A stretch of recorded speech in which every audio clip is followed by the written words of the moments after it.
Wig cap, sunglasses. Just going into places and on just a Sunday, yeah. And look around. Seeing what they do good. Yeah.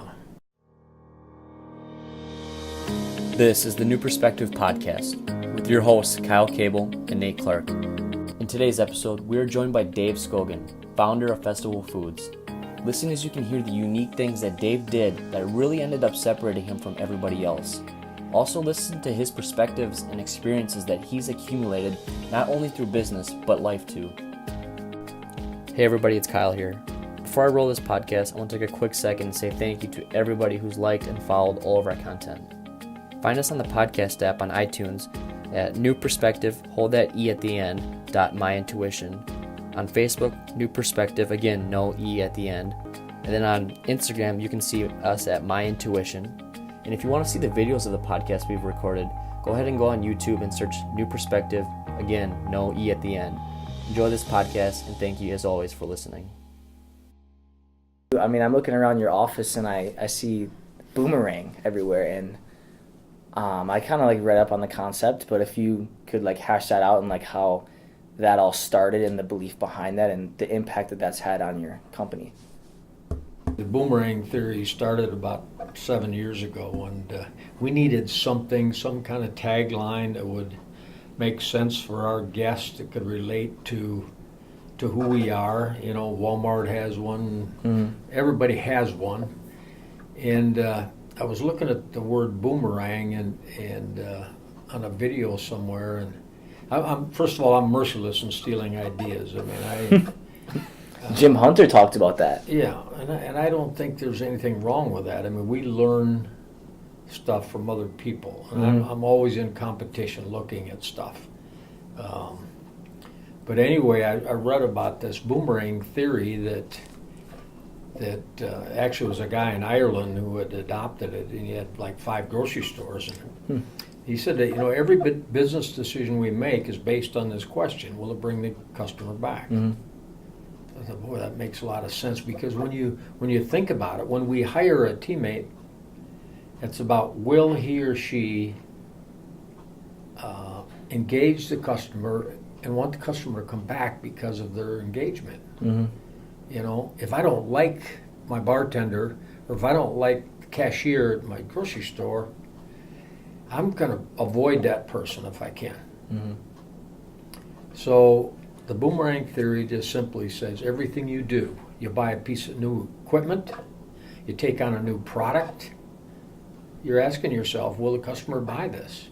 For a while I was carving out some wooden boomerangs and making them myself, and I'm not very skilled at that, but I had some help. And now, as you can see behind me, I got probably 200-300 of those, and I give them out to a new leader, associate that's coming to work with us and doesn't know much about boomerang. And we're in the relationship business. We happen to sell food, and if we don't do things, change things, innovate things, we're going to get passed by somebody else. I think that was one of my God-given talents. I was creative, and when I worked for my dad in the meat department, I was always looking for some cut of meat that I could cut a different way so that it could be cooked a different way that nobody else could emulate. I said, we own this, and for a while we did it. We had signature items like spoon roast and ribs on a stick and a homemade bratwurst. They were better than anybody else's. They were hard to emulate. We really put quality pork in our bratwurst and a special seasoning that we discovered. And then we got to keep it fresh. We got to make them every day, not twice a week, and they're not quite as fresh when you buy them. That's not going to bring you back. We're going to have a fresher brat, better tasting brat. Better experience. That drives me, and I think maybe that's a coach in me. You talked about Coach Schmidt being out there. He's trying to figure out how he can get an advantage over his competition. He's out there recruiting people. He's going to coaches' clinics, trying to learn something that maybe he never thought about, and he brings it back into the company. The players benefit, the community benefits, because everybody wants to go see a winner. We want to write about a winner. We just want to be part of a winning team. Even the fans do. So if we can just focus on stuff like that, how do we bring the customer back? How do we become unique and different in our business, whether it be insurance business, a hospital, running a school? We want to be unique. And that's where the Boomerang comes in. Constantly thinking about what's missing here. We used to have on our caps in the deli, what's missing? Tell us, customer.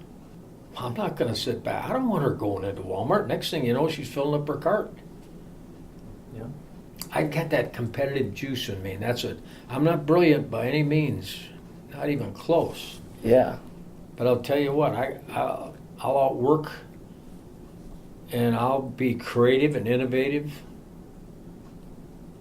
And I think that's an important concept that you can bring to a lot of different areas of business, pretty much all aspects of business, I guess, is always asking yourself, how can I set myself apart, or how can I be different, or how can I be memorable? That way, they'll see the value in me.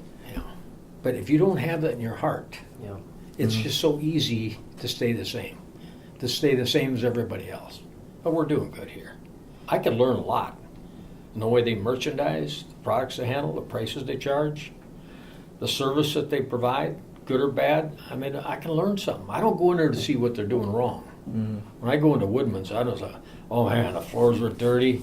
We had more lanes open than they did. I'm going in there to see, I've never seen this product before. Where's that coming from? I might even buy one. If, I look around and Mrs. Cable isn't in aisle 6 and she's in Skogen. And that happens. What is aisle 6? I wore a wig cap when I go in, or used to. I don't go in much anymore because that's not my job. But I had a wig cap, sunglasses. Just going into places and going just Sunday, and look around, seeing what they do good. Yeah. How you could improve. You can just hear it, like, as you talk about it. That's really what separated you from so many different people, is you're willing to do things like that. And it's something that's easy, but it's something that people don't want to do. You can't just turn a button on and say, I'm going to be passionate about this. You cannot do it. You kind of talked about it a little bit ago, but you said, you're not the brightest, or you're not the best. And I think that what Nate and I have talked about with so many different people is you learn by just kind of doing, and you learn by, sometimes you fail, but you learn more from that sometimes than you do from, the success. So talk about kind of the failures that you've kind of encountered, and kind of some things that you've done to turn it into a positive outcome. Well, you do learn from mistakes. I would be very reluctant to hire somebody in a management position, leadership position, if he or she said, tell me about your mistakes you've made in life. Let's say that they're 45 years old and got 15 years in working in the grocery industry or whatever. I can't really think of any. I've really not had any big. Now, she may be right, but I'll tell you what, I'd take that guy or gal that's made the mistake and learn from it. Right. So, 1982, we left where the school district is now. It was our office for 15 years.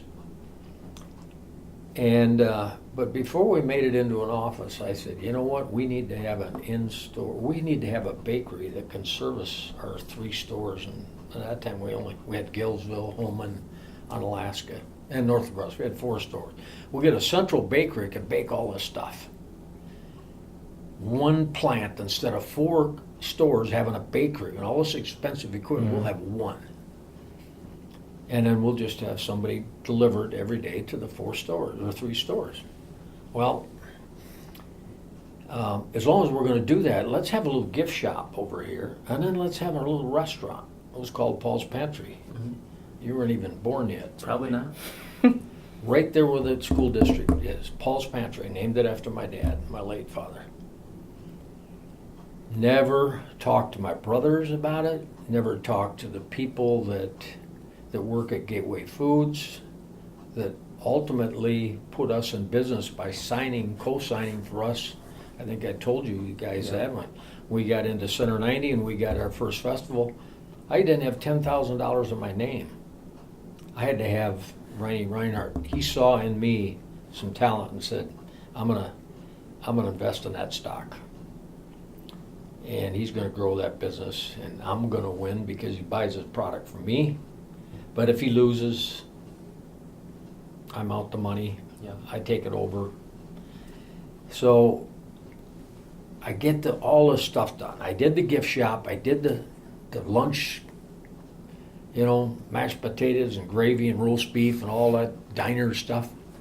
And I had the bakery over here. 3 pieces in that place. We invested $500,000 and we had the cash to do it. We didn't have to borrow.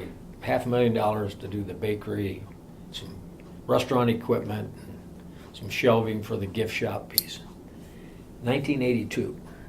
Reinhardt comes in for the grand opening. I still have pictures of it. Riney was the Pope. I mean, he was our wholesaler, and when he talked, you listened. So I'm like 30, 35 years old, maybe. And he walks in and says, you're supposed to congratulate the guy, and hug him or whatever and say, wow, nice, congratulations. Oh, wow, look at that bakery. He says, why didn't you talk to me before you did this?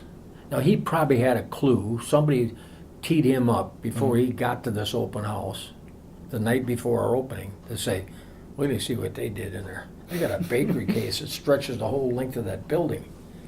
And Riney starts saying, yeah, I heard that too.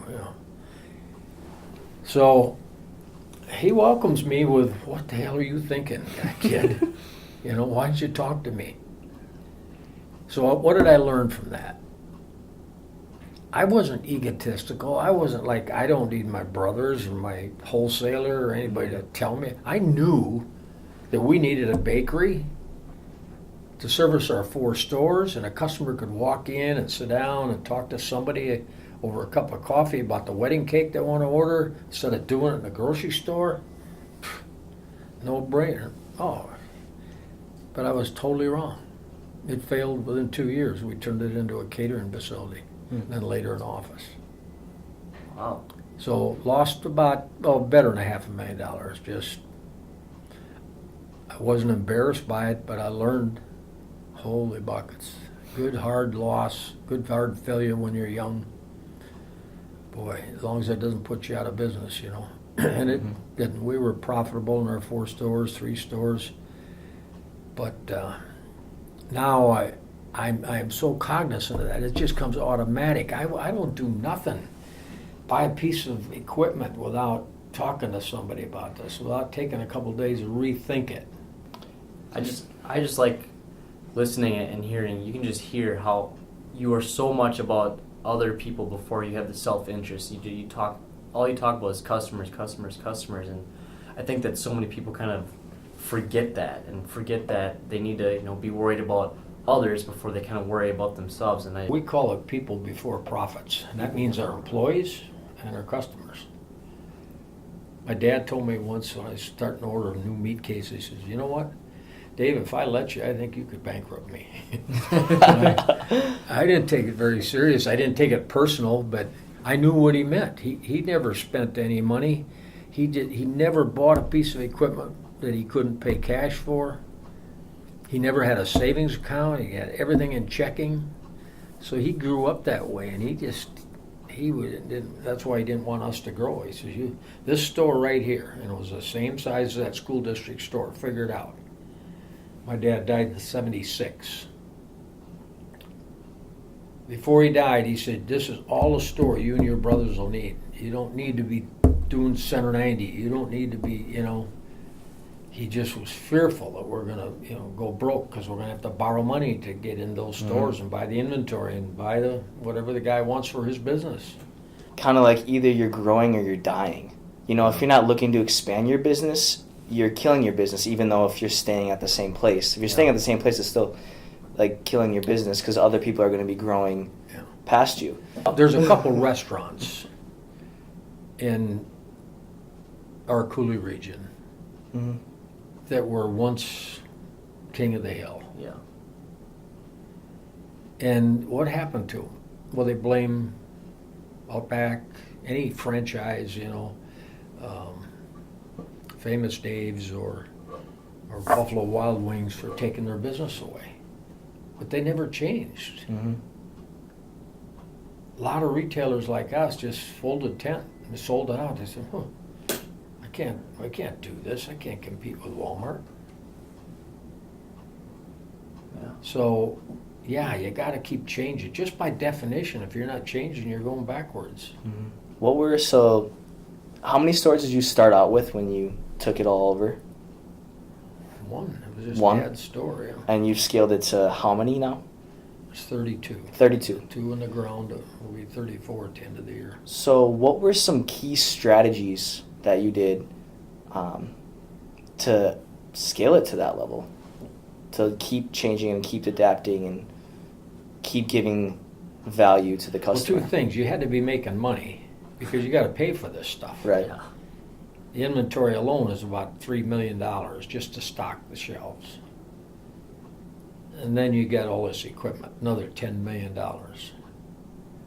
Maybe you're leasing the building, so you're paying rent in some cases. Mm-hmm. So you got to have money. You got to be making money. The next thing you got to do is make sure, for example, if we're going to go into Fond du Lac, which we did, we got to make sure that we've got employees that are with us today that are willing to move to Fond du Lac. Mm-hmm. Maybe it's a half a dozen people. When we went and bought our first store outside of La Crosse, Mark and 2 of his buddies that were all in their mid-20s took off to Marshfield and turned that store around. Now we got an opportunity to go to Green Bay. Gateway's got a store there that's suffering. It's a festival store, believe it or not, opened about the same time ours did. So Mark couldn't wait to get his shoelaces tied and get out of Marshfield and get to go to Green Bay. And he took his 2 buddies with him. We had to have people to slide into that store. They were loving Mark and his team. What a change, man. Mark's on there scrubbing floors and cashiering, and we never saw the owner in the previous store, but we cleaned it up, but we just put good people in there. I remember Ray Nitschke said, we became good acquaintances. So I called him when we bought the Green Bay store. I said, my son's going to be there to run it, and you keep an eye on him. That's cool. You pump him up. He said, well, I want to tell you, we don't shop there anymore. That store is so unfriendly and dirty. Now it's been open about a year. And I said, we know all about that, Ray. Just you watch. This thing is going to turn overnight. You'll see the change. So he goes in the store and he's looking. I mean, we had Packers shopping there. But Nitschke lived about a mile away. He and his wife would come in and shop, and he was like 5, 7, 8 years out of professional football at the time. And he just loudmouth, he'd get in that store, where's that Skogen boy? He'd yell out louder than hell, of course, that's Ray Nitschke. Well, you find Mark, get Mark. So, he just kind of kept tabs on him. But when I saw him when I went one day to Green Bay and caught up with him, he said, I can't believe this. My wife and I see that gal up there checking out? And Cora was like 3 bills. And just looked, she was like 30 years old. She was a bagger, but she could hardly move. But he said, Cora, she's okay. I said, yeah, we changed some people. Some of them just got off the bus. I'm not shaving my beard. Are you kidding me? I'm not taking my earrings out. And they left. But the others, the ones that stayed, said, I'm ready for some change. I want to be on a winning team. Let's see what this is like. And Cora, she passed away a few years ago of diabetes, but she was starting to talk to customers, and she started keeping herself personally a little neater looking, and Spinitsky just couldn't figure out what happened. You know, so we inspired people, we influenced people, we incentivize them a little bit, and then when we hire new people, we're getting guys like you because we're running a good store, and the parents are saying, I want my kid to work there. Right. So people keep telling me, what's your training program like? Man, those kids, especially those young kids, are so polite and kind. I said, it's the parents. I said, we don't have, if I showed you our training program, you'd say, hold on, what's so big about this, you know? So we put the best people on the bus, and we get the cream of the crop. It's funny you say I was waiting for it until you kind of finished up, but you said bus there at the end, and I'm currently reading a book called The Energy Bus by John Gordon, and it's amazing. Everything you just described is like word for word how he kind of describes how we should go about our lives, and it's all about kind of getting people on the bus, getting on the right bus.